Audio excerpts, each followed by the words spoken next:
Assalamualaikum warahmatullahi wabarakatuh. Sebelumnya perkenalkan kami dari kelompok 2. Kami akan mempresentasikan hasil diskusi kami tentang perumusan masalah dan tinjauan pustaka yang disusun oleh Tabarani Aprilia Susanti NPM 59, Afrilia Putri Permatasari NPM 64, Bagas Nursetia NPM 66, Diana Sri Kurniawati NPM 73, Farah Ade Rahmawati NPM 78, Muhammad Nasuha NPM 98, dan Hanum Salsabila NPM 103. A. Perumusan masalah. Yang pertama, karakteristik perumusan masalah yang baik. Yang pertama, pada umumnya menunjukkan variabel yang menarik penelitian dan hubungan deskriptif, di mana permasalahan secara sederhana diungkapkan dalam suatu pertanyaan yang harus dijawab.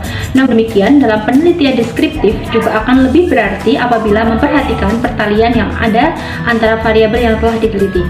Yang kedua yaitu menyusun definisi dari semua variabel yang relevan, baik secara langsung maupun operasional. Dalam penelitian yang dilakukan, produktivitas harus mempunyai arti operasional yang luas, sehingga tidak menimbulkan perbedaan pengertian antara penelitian dengan pihak lain yang terkait dengan penelitian tersebut. Perumusan masalah harus disertai dengan latar belakang masalah. Latar belakang masalah adalah segala informasi yang diperlukan untuk memahami perumusan masalah yang disusun oleh peneliti. Yang kedua, saya akan memberikan contoh topik dan perumusan masalah. Yang pertama, sebuah penelitian yang disponsori oleh Balitbang Departemen Koperasi mengambil topik mengenai pengembangan industri pedesaan melalui koperasi dan usaha kecil, merumuskan masalah dengan pernyataan yang disusun oleh Baharudin et al. 1996. Contoh yang kedua yaitu sebuah penelitian mengenai studi komparatif kesiapan otonomi daerah di Kabupaten Sleman dan Kota Yogyakarta yang disusun oleh Kuncoro et al. 1956. Baik, saya Hanum Salsabila, NPM 103 akan menjelaskan tentang bagaimana sih cara menentukan masalah. Nah, sebelumnya pengertian dari menentukan masalah sendiri yaitu merupakan suatu pondasi dalam melakukan suatu penelitian. Masalah penelitian bukanlah merupakan suatu rumusan tujuan. Nah, di bawah ini ada beberapa langkah-langkah dalam menentukan masalah. Yang pertama yaitu ada urgensi menentukan masalah penelitian. Langkah yang paling penting dalam penelitian merupakan penentuan masalah. Permasalahan dapat berupa variabel atau suatu kasus akan diangkat menjadi fokus suatu penelitian. Nah, suatu variabel atau suatu kasus akan diangkat menjadi permasalahan penelitian jika terjadi kesenjangan antara kenyataan dan seharusnya dari variabel atau kasus tersebut. Lalu yang kedua ada latar belakang masalah. Nah, di dalam latar belakang masalah itu terdapat penalaran pentingnya pembahasan masalah atau alasan yang mendorong pemilihan masalah. Lalu ada telaah pustaka atau komentar mengenai tulisan yang telah ada yang berhubungan dengan masalah yang dibahas. Kemudian manfaat praktis hasil pembahasan di dalam skripsi. Lalu ada perumusan masalah pokok yang akan dibahas secara jelas dan eksplisit dalam bentuk pernyataan yang dapat membangkitkan perhatian pembaca. Yang ketiga yaitu identifikasi masalah. Hal ini merupakan upaya penelitian untuk mengeksplorasi berbagai kemungkinan pertanyaan yang dapat diajukan dan relevan berkaitan dengan variabel yang dipilih. Yang keempat yaitu pembatasan masalah. Dalam penelitian juga terdapat keterbatasan dari berbagai segi biaya, waktu, kemampuan, dan juga dukungan. Yang kelima atau yang terakhir yaitu perumusan masalah. Nah, dalam perumusan masalah lebih dikenal dengan istilah pertanyaan penelitian yang digunakan untuk menjadi panduan dalam menyusun instrumen penelitian. Untuk selanjutnya, yang C, perumusan masalah yang baik. Nah, yang pertama masalah harus fleksibel. Masalah tersebut harus dapat dicarikan jawaban melalui sumber yang jelas, tidak banyak menghabiskan dana, tenaga, dan waktu. Yang kedua, masalah harus jelas, yaitu semua orang memberikan persepsi yang sama terhadap masalah tersebut. Nah, yang ketiga, masalah harus signifikan. Dalam arti jawaban atas masalah itu harus memberikan kontribusi terhadap pengembangan ilmu dan pemecahan masalah kehidupan manusia. Nah, yang keempat, masalah bersifat etis, yaitu tidak berkenan dengan hal-hal yang bersifat etika, moral, nilai-nilai keyakinan, dan agama. Kasus masalah monitor adalah contoh hasil penelitian yang berkenan dengan keyakinan atau agama sehingga menimbulkan heboh di masyarakat. Tinjauan pustaka. Tinjauan pustaka atau survei literatur merupakan langkah penting di dalam penelitian. Langkah ini meliputi identifikasi, lokasi, dan analisis dokumen yang berisi informasi yang berhubungan dengan permasalahan penelitian secara sistematis. Dokumen ini meliputi jurnal, abstrak, tinjauan buku, data statistika. 1. Terdapat 3 hal yang dapat dipertimbangkan sebagai masukan untuk menentukan seberapa jauh tinjauan pustaka. 1. Semakin banyak tinjauan pustaka, tidak selalu berarti semakin baik. Tinjauan pustaka sedikit namun terorganisasi dengan rapi, terkait erat dengan penelitian. Tinjauan pustaka lebih baik terfokus kepada area penelitian dan hanya untuk pustaka yang membahas masalah yang terkait dengan penelitian yang dilakukan.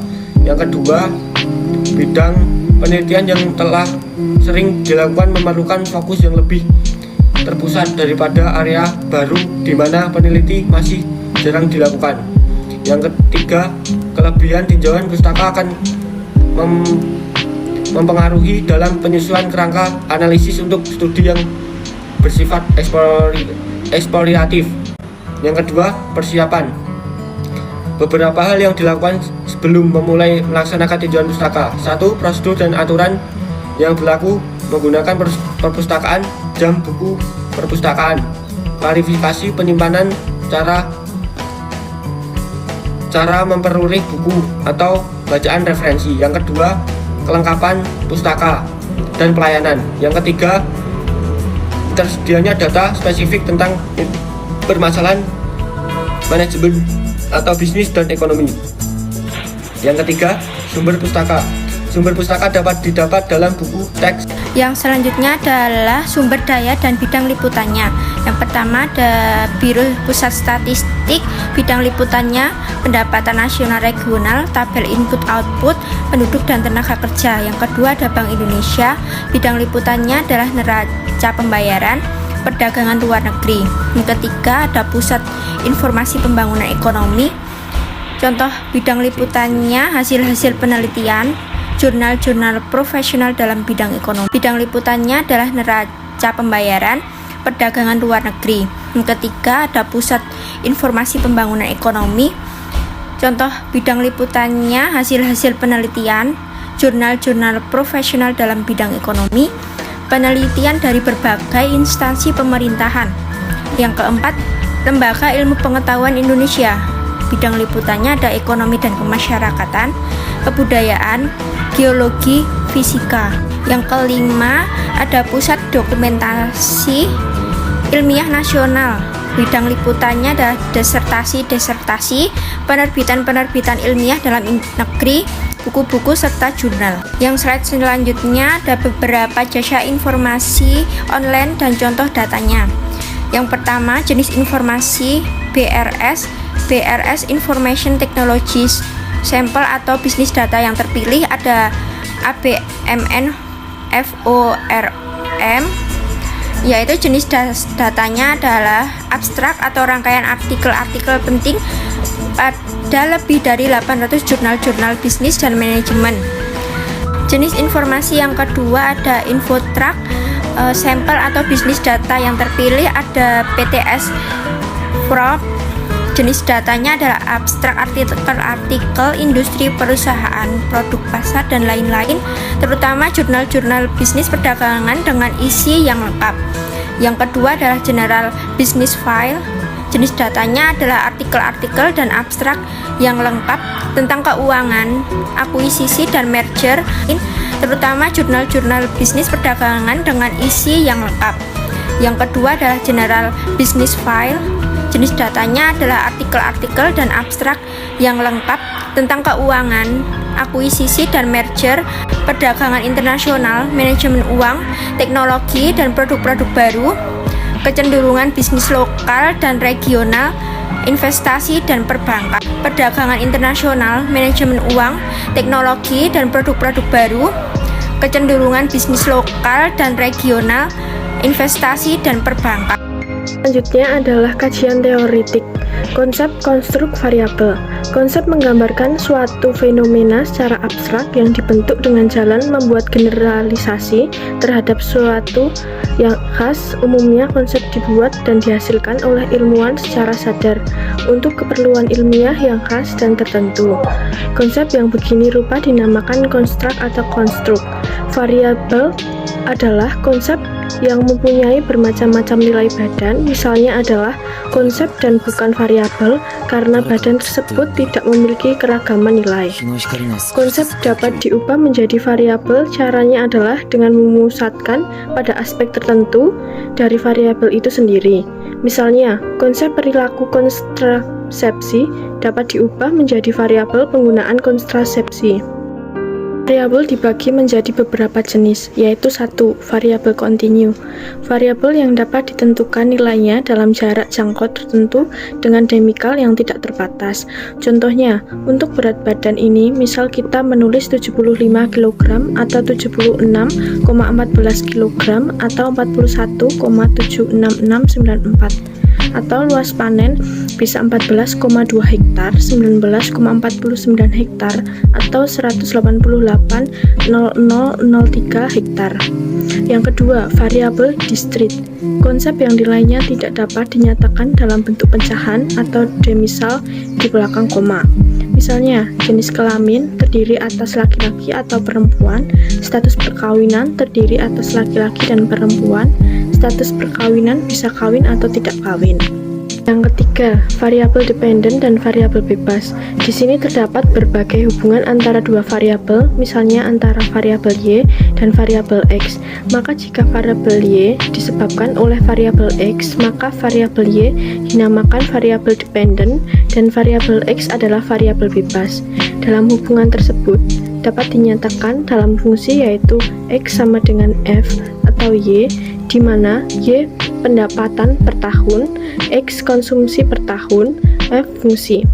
Dan yang keempat, variabel moderator dan variabel random. Dalam hubungan antara variabel biasanya terdapat variabel dependen dan beberapa variabel bebas. Jika Y adalah variabel dependen dan variabel I ini tergantung dari 4 buah variabel bebas, X1, X2, X3, dan X4. Maka fungsinya adalah Y sama dengan F, X1, X2, X3, dan X4. Yang kelima, variabel aktif. Variabel yang dimanipulasi oleh peneliti dinamakan variabel aktif. Jika seorang peneliti dimanipulasi metode mengajar cara menghukum mahasiswa, maka metode mengajar cara menghukum adalah variabel-variabel aktif, karena variabel ini dapat dimanipulasikan. Dan yang keenam, variabel atribut. Variabel-variabel yang tidak dapat dimanipulasikan ataupun sukar dimanipulasikan. Yang selanjutnya adalah review penelitian terdahulu. Review penelitian terdahulu sangatlah penting dan harus dilakukan.